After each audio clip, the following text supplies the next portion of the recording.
So I just saw Rebuild the Galaxy, the new Lego special, or I should say series that came out, I'd say a month ago.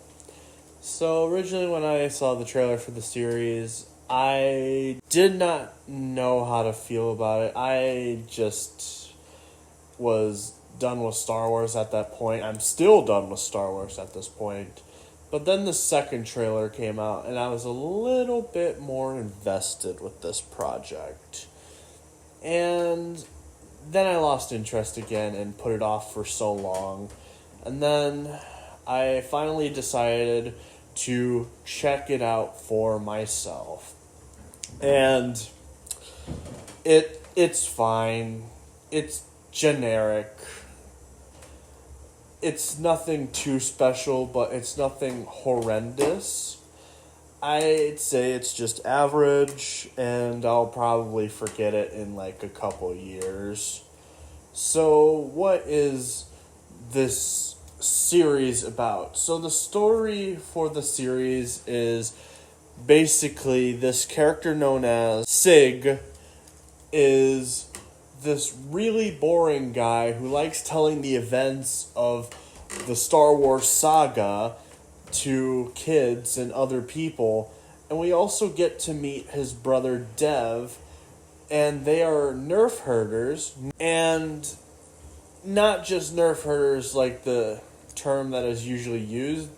There's a species on their planet called nerves, and it's played out as this really dumb joke. Like, it's not really that funny.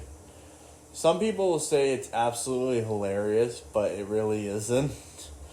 Anyway, Dev tells Sig that this part of the galaxy is just boring and he wants to leave.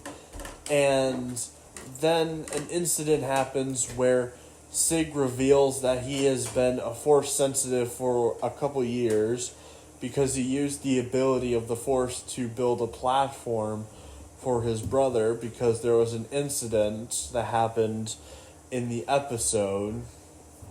And Dev's like, you need to use his power more often. And Sig's like, no, I just want to be me. I want to be the boring guy.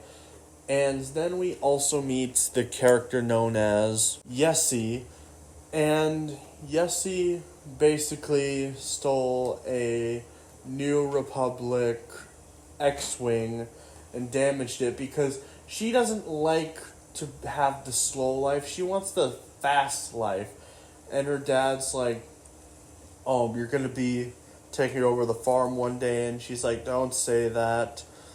And he's like, it's going to happen. And Yessie's like, this is like the most boring part of the galaxy, and I like to go really fast. Which, Dev and her have that in common.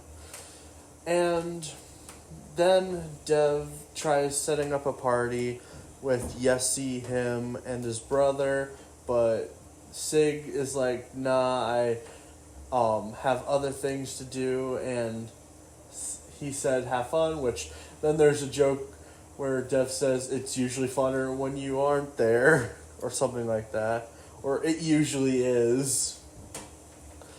And then we get to meet his droid in the series, which is a roommate, and Sig is just hanging around, and then he sees the party outside, yada yada yada.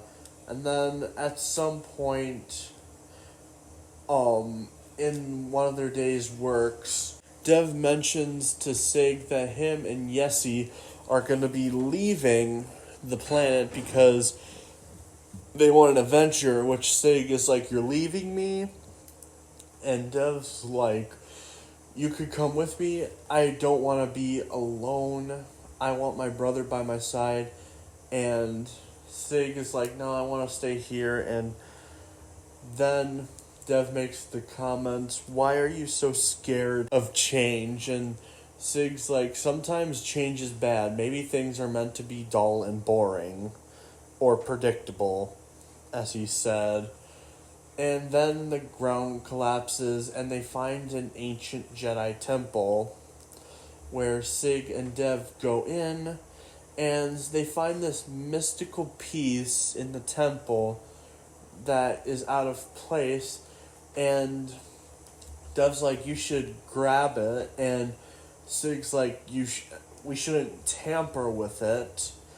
And then Dev basically convinces Sig to do it, and after the corner piece is out, then a Jedi Master comes in and says to not tamper with it, but he noticed the cornerstone is already out of the area, and the galaxy begins to change.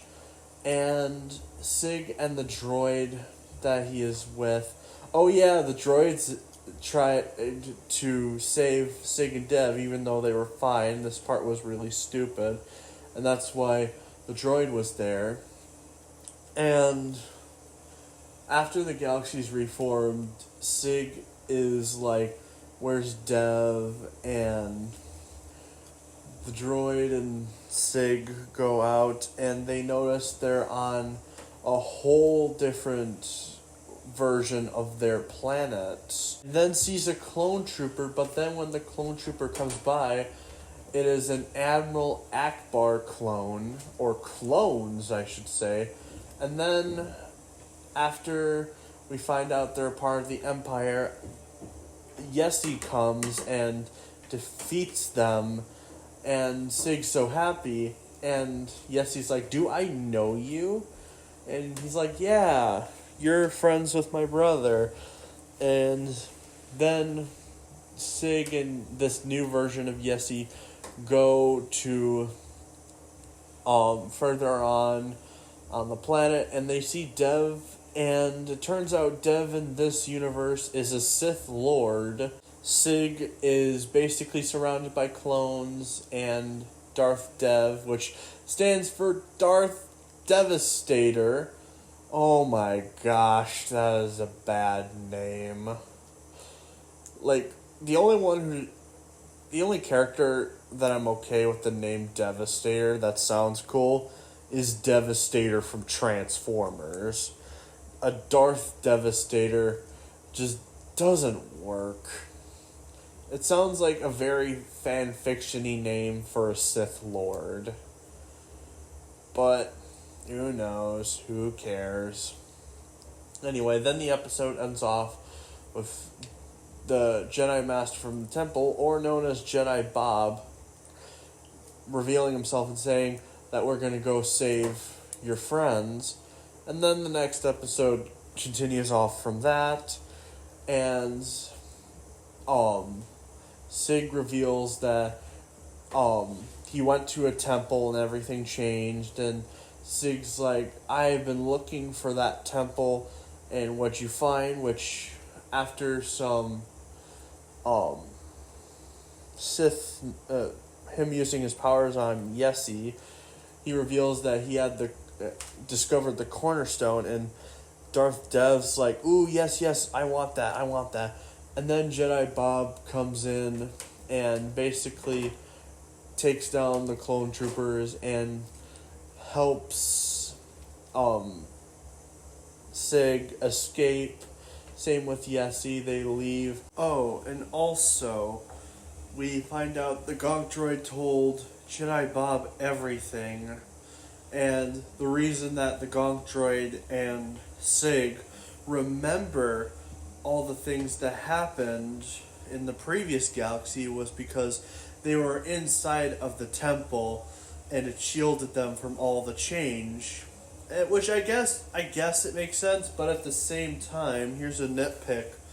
Dev was also in the cave, and he seems to not remember anything from his previous life, which is just odd and strange. But anyway, they get to Yessi's ship, and then it gets blown up, and she said, I stole that ship fair and square, but then Jedi Bob rebuilt it, and it's the ship from the Andor series, the transport for the security guards. You know, the show that most people, including myself, did not care about and didn't even bother to watch. But anyway, they escape. Then Darth Dev is also chasing them. And then Jedi Bob adds like pod racer boosters to the front of the ship.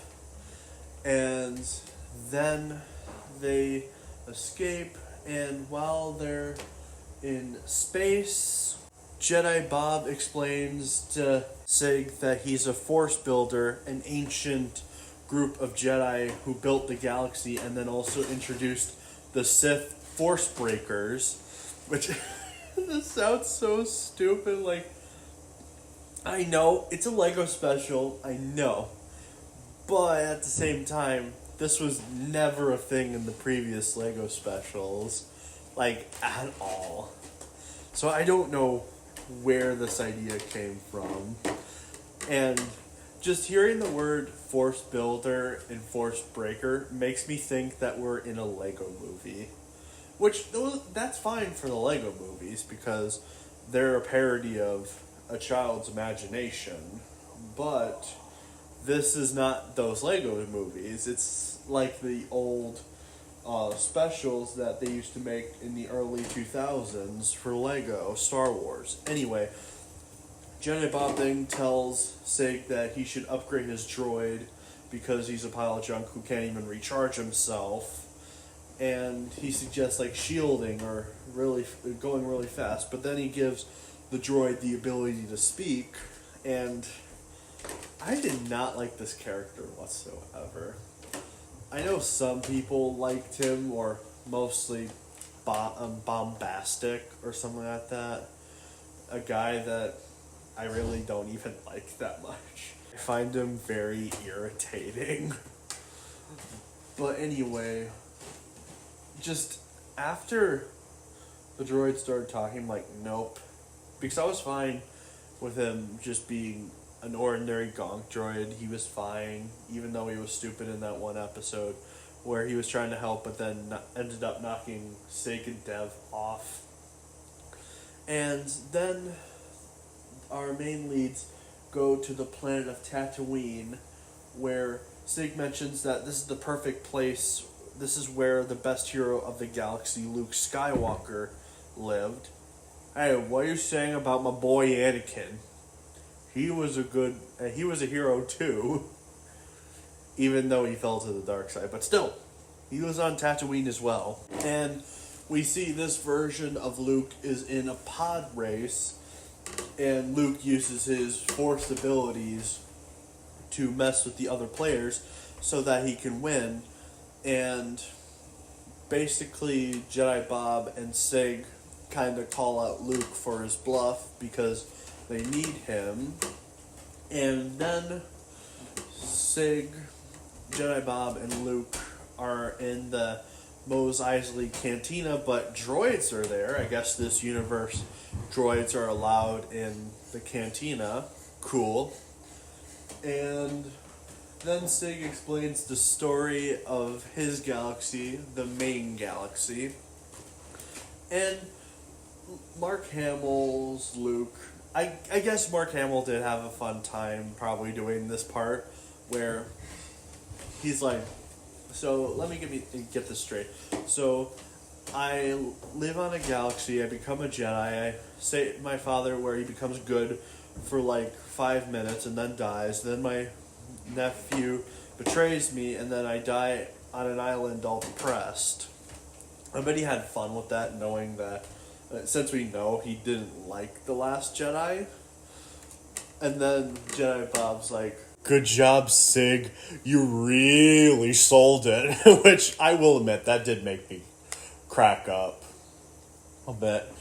And Luke said basically that maybe we're much happier in this galaxy than we are in the old one. Maybe you should leave things the way they are. And Luke still says no after Sig tries convincing him.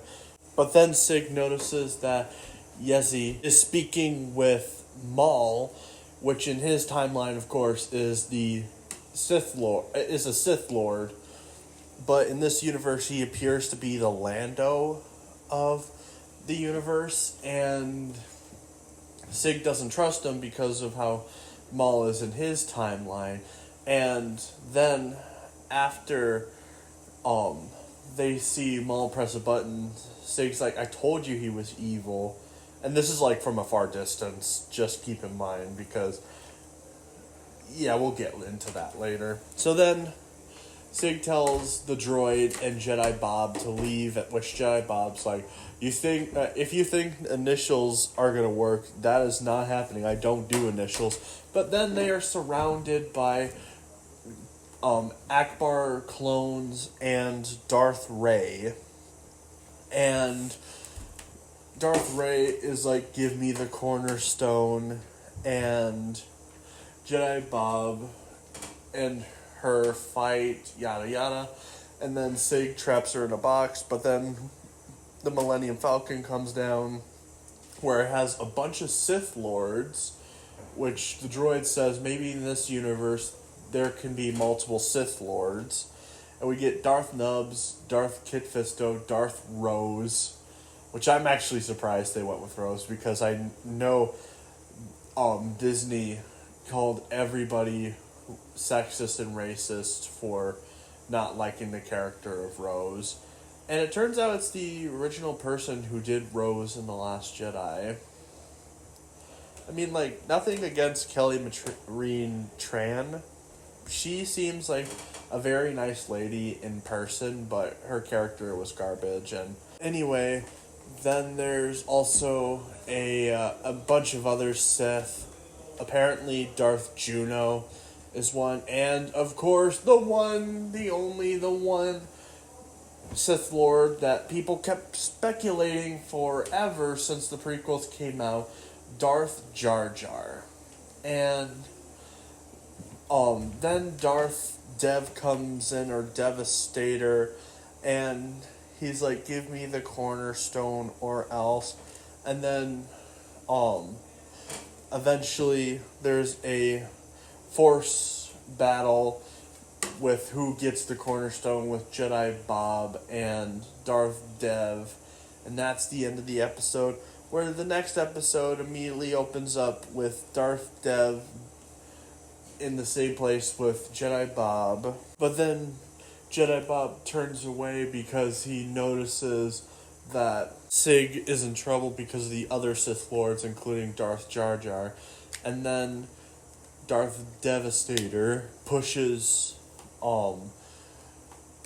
Jedi Bob away with lightning, and he gets the cornerstone until Luke comes on a pod racer and snags the cornerstone from Darth Devastator, and then the pod racer crashes, and then Luke, Sig, Yessie, and Jedi Bob start to escape and leave, and escape from Darth Devastator by jumping into I'm guessing a wastebasket for the planet.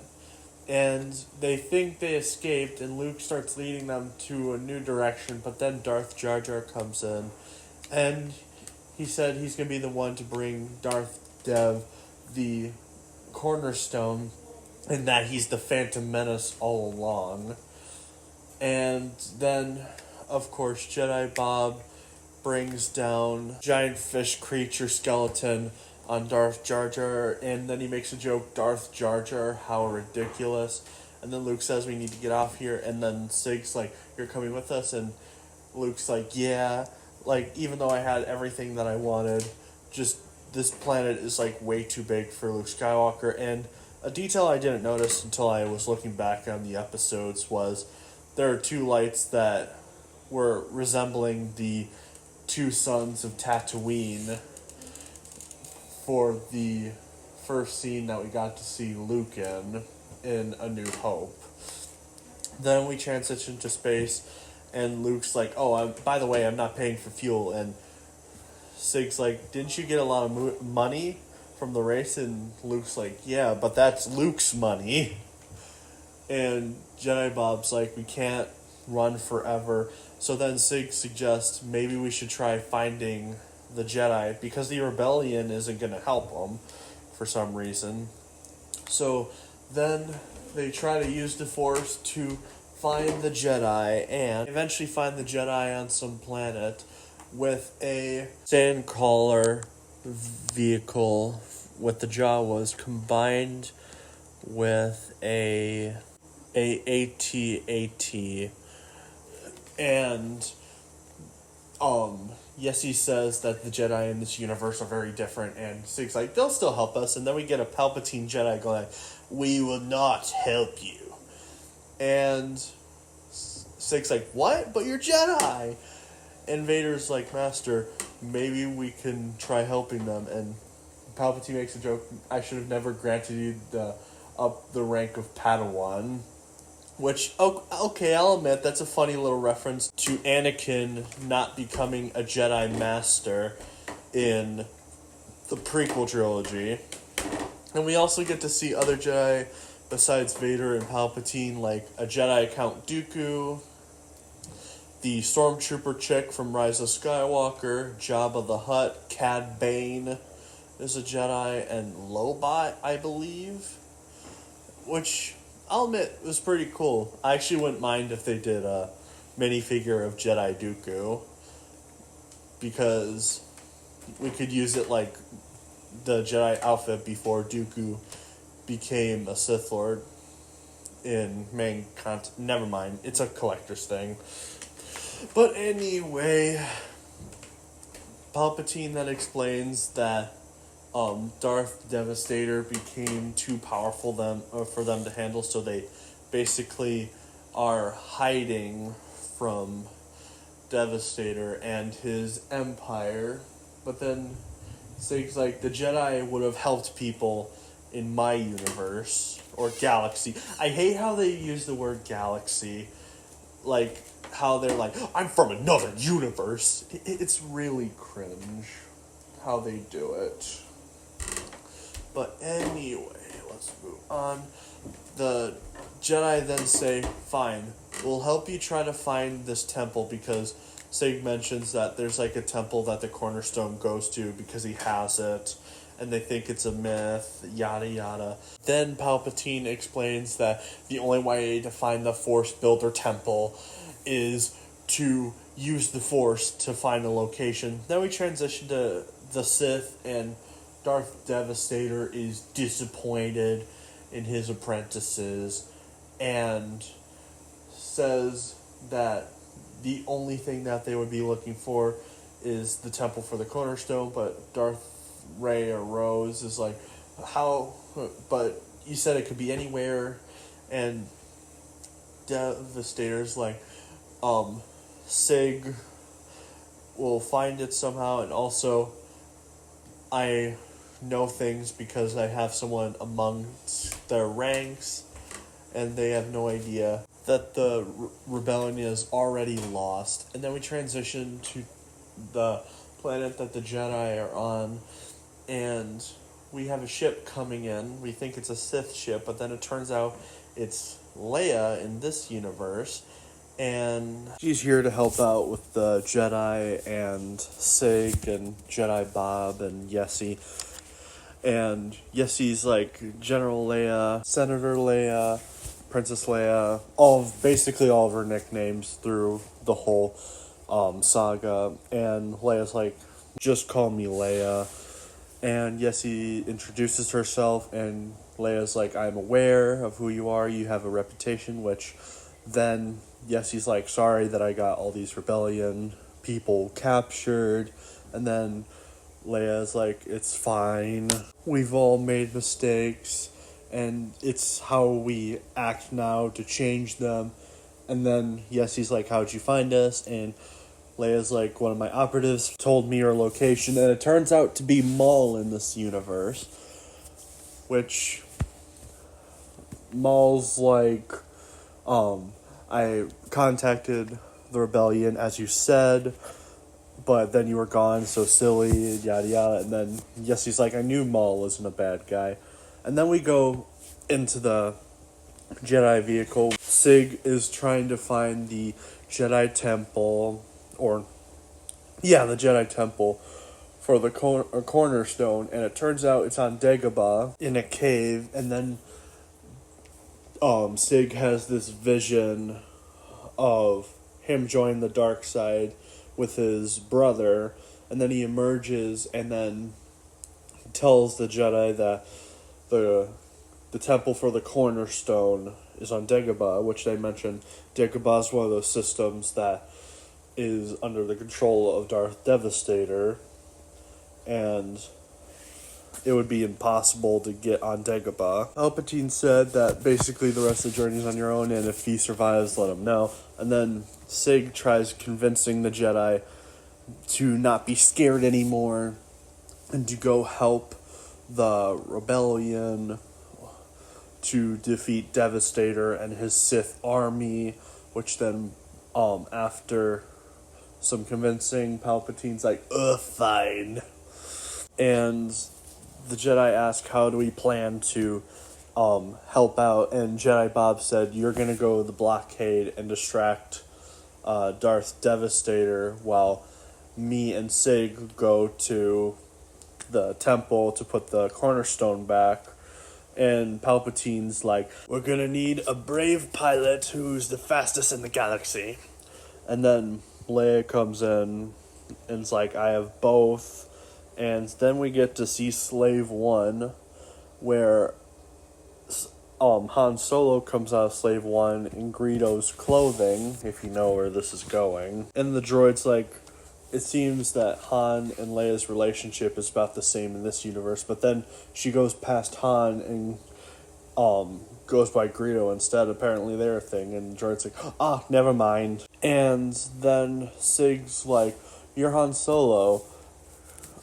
Shouldn't you be with Leia or something like that? After Han Solo says that Greedo's one lucky guy, and Solo's like, you and me both, kid, but Greedo shot his shot first, which, oh boy. That, I know it's a reference to how Greedo shot first in the special edition, but it's just cringe just hearing him say that. And yes, he's like, it's a lesson, Greebling. So then Greedo, Han, Yessie, and Sig, the droid, and Jedi Bob are off on their mission. Yessie then asks Sig where Luke is, and Sig is like, oh, they're preoccupied with family stuff because I gave them this information. And then we get a joke from Jedi Vader going, I'm your what? Which I'll admit, I did kind of burst out laughing at that part. That part was pretty funny. So then the Slave 1 that's now owned by Greedo starts to take off, and when the ship launches, 2 ears come out of the back to resemble his ears, which, oh boy, how dare you vandalize the Slave 1, how dare you. Anyway, then we transition to Dagobah, and the Gonk droid who won't shut up, I'm going to call him that because I don't care about his actual name. The droid's like, those ships are way bigger than ours, and Han Solo's like, yeah, thanks for the tip. And then, yes, he's like, where are the Jedi? They're supposed to be following us. Then we go back to the planet that the Jedi were on, and they're about to take off, but their ship isn't working. Their fuel line is been shut off or something like that. And Palpatine's like, how could the fuel supply be down? We're supposed to have unlimited power! Which I will admit, this was another moment that cracked me up. And Leia said that the engines were shut down, and then Luke said sabotage after she said that means. Which, that was some nice foreshadowing to when Darth Devastator said there was a spy amongst the ranks. Now, you would think, who is the spy of this situation?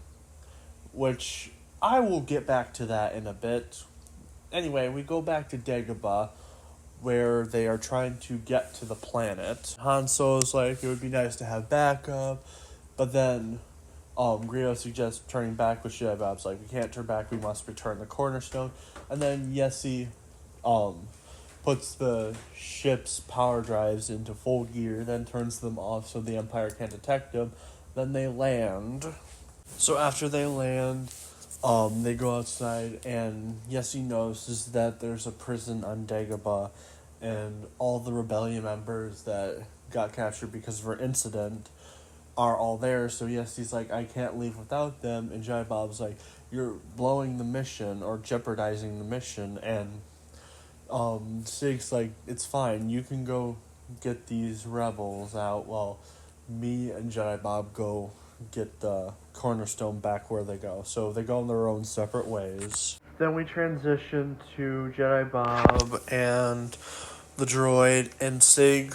And Sig's like, I can't wait to put the corner piece back where it belongs, and my galaxy will be fixed. I can see all my friends again. And Jedi Bob's like, I have to tell you something, but then the droid interrupts saying, ooh, spooky cave! Which, by the dialogue of Jedi Bob, there's something up. So they see the cave, and Sig uses the Force and discovers that there's something big. So he lifts the temple up, and it turns out that the temple is way bigger than what he saw in his vision. And then they go into the temple. Meanwhile, back at the prison, Han, Greedo, Yessi are sneaking into the base. When they eventually do, Yessi gets the attention of Yoda, which also gets the attention of Grievous, and Grievous is like, why should we trust you since you got us into this mess? And Yessi's like, I know I made a mistake, but I'm going to help you get out of here. Han Solo's like, no, I like it here, and shoots a flare into the air, which got the attention of the Akbar clone troopers, and they are basically surrounded, and we find out that Han was the one who had sabotaged the engines and was the spy all along. Now, when Darth Devastator said he had a spy amongst the ranks, I thought something pretty reasonable. I thought Yessi was the spy. Now you're probably like, B, that's stupid. Why would you think it was Yessi? Well, it would probably make the most sense, though. Like, she's been with them this entire time. She knew where the Jedi were. She knew all this stuff that could have worked. But Han Solo being the spy absolutely makes no sense, because Han Solo wasn't there from the beginning with them and didn't know the location until Leia contacted them. And then also, he wasn't by the ship once to hint at him sabotaging the ship. So this plot twist makes absolutely no sense because there was no proper build-up to it. And Han's like, I reported you guys and sabotaged the Jedi's engines. And then also, he goes by Greedo and he says, even when you steal the princess of my dreams. So then we transition to the Jedi Temple, and we see the area that the cornerstone goes into. And Jedi Bob's like, now insert the cornerstone into its designated place, and also, Big mentions so no one will remember as soon as I enter the cornerstone. And again, Jedi Bob's like, I have to tell you something, but then, of course, Jedi Bob's interrupted by Darth Devastator, where Devastator says, don't believe a single word that this Jedi said, and Devastator tells Jedi Bob to tell him the truth, which Jedi Bob reveals that once you change the world, you can't change it back, because that's what he tried to do with his universe. He explained that in his galaxy, he was a master force builder, and he discovered the cornerstone by a bunch of research, but his Jedi Masters wouldn't allow him to find the cornerstone, but he chose to do it anyway. And once he removed the cornerstone, the main galaxy that we know and love was born. And Sig was like, you lied to me, my galaxy was never real. And Jedi Bob's like, your galaxy was real, just like mine. And Sig's like, so what about my galaxy? And Jedi Bob's like, your galaxy is a former memory, and so is his brother.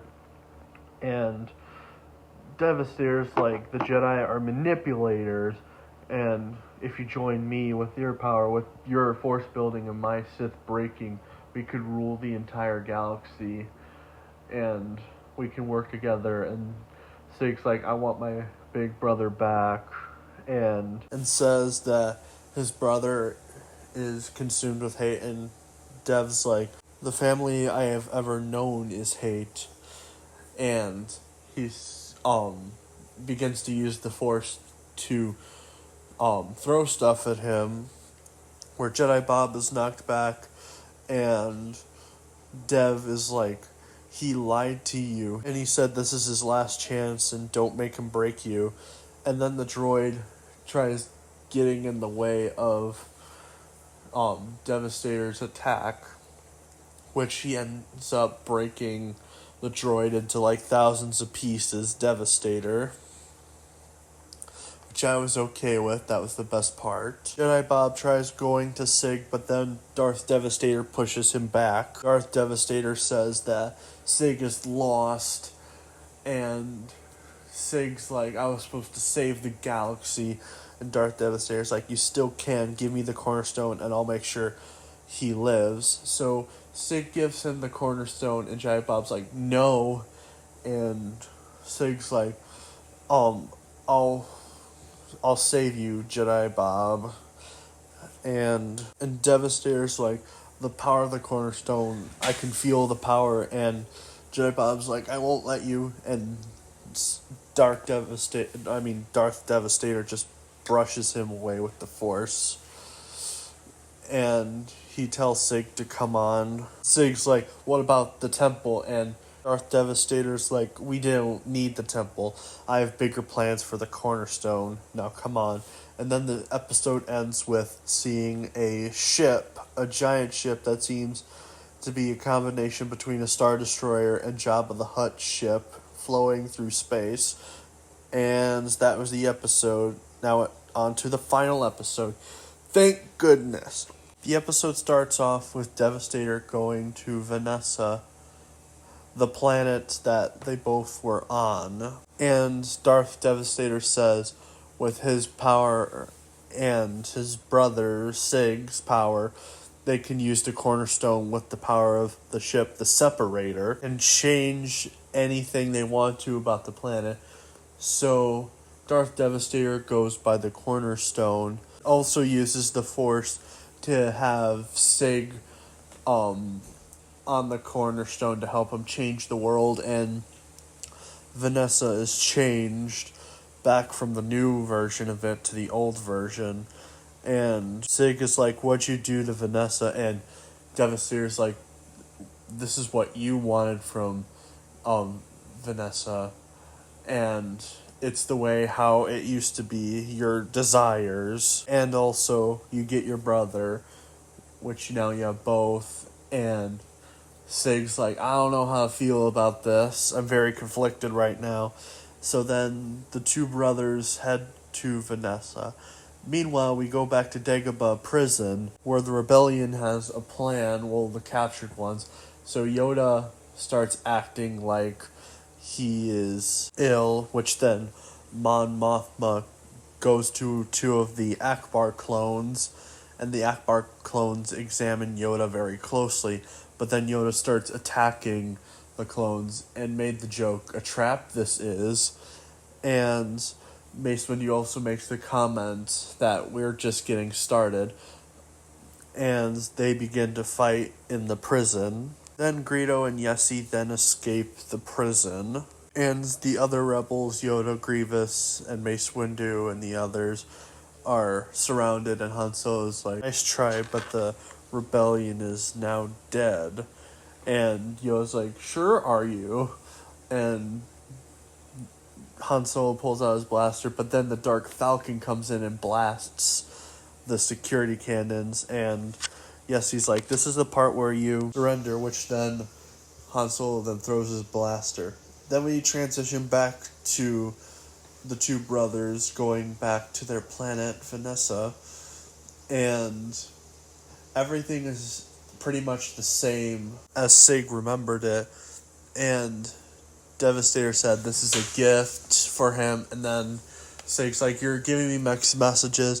First you want to kill me, but now you want to be my older brother. And Devastator's like, I have the cornerstone. I have the most powerful thing. I can change the galaxy at my whim. I can write my name in the stars. But what's the point without having someone to tell the stories? And Sig's like, you want me to tell your stories? And he's like, yes. Who better than my own brother to tell the stories of me? Which then Sig said that I never will, and this isn't real. And Devastator's like, this is your last chance, and what do you mean? And Sig calls one of the creatures from his nerf herder farm, and this creature never listens to him and says that this whole world is a copy of a memory. Which then Darth Devastator gets mad, shouts, this is everything that you ever wanted. And Sig's like, no, not like this. Then Darth Devastator shouts, you will join me if you like it or not. And then, of course, another ship comes in, and it's all Darth Devastator's apprentices, including Darth Ray. And Darth Ray's like, has your brother agreed to join us? And Darth Devastator's like, I'm working on it. And Darth Rose is like, we're wasting time on this. And then his apprentices decide to betray Darth Devastator, which Darth Devastator beats them all, and Sig escapes. But Darth Ray tells the other Sith to go grab him. She wants Sig alive. Then we transition back to the planet the Jedi are on, and Leia said they got a message from Yessi that explained that Darth Devastator has made a weapon and went to Vanessa. And Palpatine's like, oh, so we start running again. Where should we head? Dantooine? I like the sound of that. And Leia tells Palpatine he can't run, or they can't run, because the galaxy needs them. And Luke tells Vader that things were much complicated in Sig's galaxy, but this world is different. And that convinces him, or Darth Vader, to say, let's do this, and all the Jedi are like that. And Palpatine's like, fine. Which then Jabba grabs Palpatine and hugs him sideways, and Palpatine's like, you know, you're all very annoying. Then we go back to Sig on his planet, and Darth Rose is like, being a hero is harder than he thought. And Sig's like, yeah, but at least I have some help. And then Jedi Bob and his TIE fighter comes in and starts shooting at the two Sith, where they eventually run away. And Jedi Bob said jump in, as he makes Sig his own ship, and they begin to fly to find the cornerstone. And Jedi Bob's like, we have a cornerstone to find. And Sig's like, I don't know how to fly this thing. And Jedi Bob's like, not my problem. And then they start to fly. We go back to Darth Devastator taking out his apprentices. He just beat Darth Kid Fisto and Darth Ray. And then Devastator notices that Jedi Bob and Sig are flying to the ship. And Darth Devastator's like, I knew I should have killed that old fool while I had the chance. And then he said, I'm coming for you, Siggy. Then we go to space, where they're trying to get to the ship, but they're surrounded by X-Wing TIE fighters, and they're like, we don't know how to get through these forces. But then the Jedi and all the Rebellion fighters come in. They start doing a space battle. They eventually go into the ship, Jedi Bob and Sig then tells Jedi Bob that he trusted him and he lied to him. And Jedi Bob's like, I should have told you about it, and I did what I thought was right. Which then Sig said that you should have told me, but I understood where you're coming from. But then Sig said that they can make new lives in this new galaxy, and then calls Jedi Bob by his proper name, Jedi Barbarian, or something like that. He's like, call me Jedi Bob, but then he's like, no, wait, don't. I still hate it. So they start running to where the cornerstone is, and then Darth Devastator comes in, and Sig's like, my brother's still in there. The reason that you're the way you are because you had no one with you and you thought there was something wrong with the galaxy. And Darth Devastator's like, there is, and I'm going to change everything about it. So then Jedi Bob hands Sig his lightsaber so then he can fight his brother. So Jedi Bob can grab the cornerstone. So then we get a fight sequence between Sig and Darth Devastator. But then Darth Devastator stops Jedi Bob, and Jedi Bob says that Sig is the only one that can stop the device. So after some more fighting, Sig defeats Devastator, grabs the cornerstone, and Devastator spares his brother Darth Devastator spares Sig because Sig said, no matter what galaxy you're in, you're still my brother, and remember that you're not alone. Then Sig and Jedi Bob leave. They go back to the temple. They put the cornerstone back to where it was. So then the new galaxy is permanent forever. And then Sig repairs the droid. And then they live happily ever after. Yay! And it's over. Thank goodness it's over. Now, it seems weird to end it off there because Devastator's still alive. I'm guessing they're going to do more with the storyline, but who knows? But yeah, that was something. Now, I didn't hate this special, but I didn't love it either. It's kind of in that middle ground where it's mid, basically. It's all right. Or, as I said in the title, it's average. It's not too memorable, but it's not the worst thing ever. I'm guessing, I'd say a year or two, I'm probably going to forget this thing ever existed. But, yeah, I was not a huge fan of this special. And you could tell by the time I've been talking about this series for. Like, look at that timestamp. But, yeah. What is my rating for this show? I would give it probably a 5 out of 10. Again, not the worst, but pretty forgettable. And I'll probably forget it in 2 years. But anyway, how do you feel about Rebuild the Galaxy? Did you like it? Which I'd be fine with you liking it, that's fair. Or did you think that it was average like me? Or did you hate it? Tell me in the comments, and have a nice day, everyone.